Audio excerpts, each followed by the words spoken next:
Assalamualaikum warahmatullahi wabarakatuh. Izin memperkenalkan diri, nama saya Gita Widya SSN. Saya berasal dari SMA Negeri 1 Cicalengka. Kali ini saya akan menjelaskan kembali tentang materi seni rupa 3 dimensi. Baik, untuk materi yang pertama kita akan menjelaskan tentang deskripsi seni rupa 3 dimensi. Seni rupa 3 dimensi adalah suatu karya yang tidak hanya dibatasi oleh panjang dan lebar saja, tetapi biasanya seni rupa 3 dimensi itu mempunyai kedalaman juga. Dengan kata lain, biasanya seni rupa 3 dimensi itu adalah karya yang mempunyai sebuah ruang. Baik, barusan saya sudah menjelaskan tentang deskripsi seni rupa 3 dimensi ya. Sekarang kita akan beralih ke unsur karya 3 dimensi.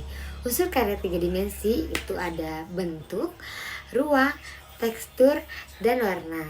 Bentuk ada dua, yaitu ada bentuk formal dan ada bentuk non formal.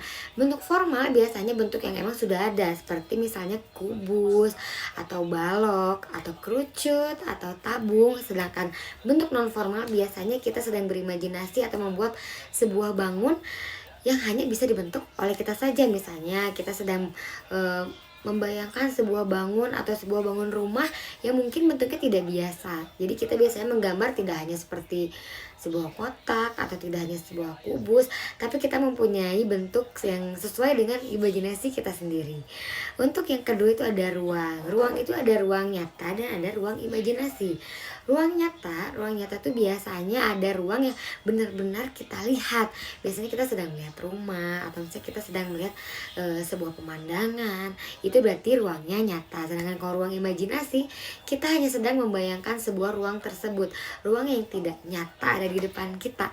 Seperti itu. Untuk tekstur, biasa ada tekstur lembut, ada tekstur kasar, ada tekstur bergelombang ataupun ada tekstur datar.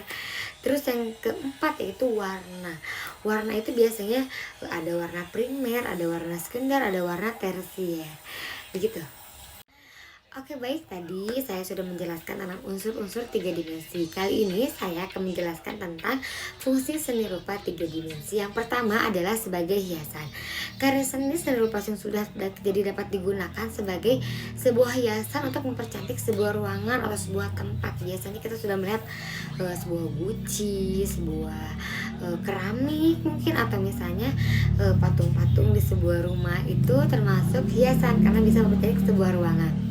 Dan yang kedua ada sarana belajar dan sarana rekreasi. Biasanya sarana belajar ini bisa termasuk seperti candi atau seperti arca yang tidak secara langsung itu bisa menjadi tempat rekreasi juga.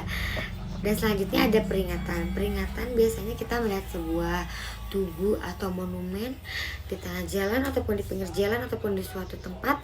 Itu bisa menjadi fungsi dari seni rupa 3 dimensi. Dan yang terakhir adalah sarana religi. Biasanya kalau sarana religi ini kita bisa melihat dari sebuah masjid, yaitu kubahnya, atau dari sebuah gereja mungkin dengan tandanya.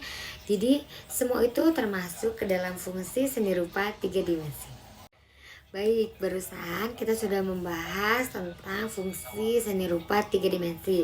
Kali ini saya akan menjelaskan tentang jenis karya seni rupa 3 dimensi, yaitu ada seni rupa murni dan ada seni rupa terapan.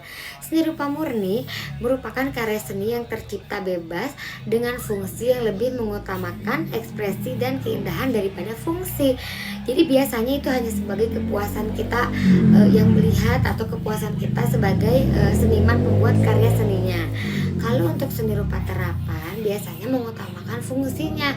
Seperti kayak tadi ada fungsi hiasan, ada fungsi rekreasi, fungsi religi yang mungkin bisa dipakai dan ada manfaatnya.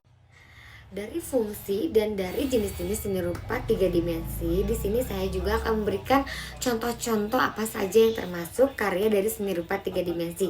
Yang pertama adalah seni kriya, yang kedua ada patung, yang ketiga ada keramik, dan yang keempat ada arsitektur. Biasanya ini sudah melekat sekali dengan kehidupan kita sehari-hari karena seperti kriya itu banyak fungsi dalam kehidupan kita sehari-hari.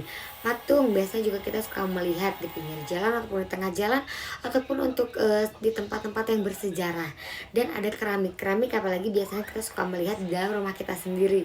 Dan yang terakhir adalah arsitektur. Biasanya arsitektur ada di gedung-gedung yang bersejarah atau di gedung-gedung yang ikonik, ataupun ada di gedung-gedung atau di rumah kita sendiri yang untuk bisa mempercantik dan memperindah ruang atau bentuk-bentuk dari rumah kita sendiri. Baik, cukup sekian materi dari saya kali ini tentang seni rupa 3 dimensi. Semoga bermanfaat dan sampai bertemu kembali. Assalamualaikum warahmatullahi wabarakatuh.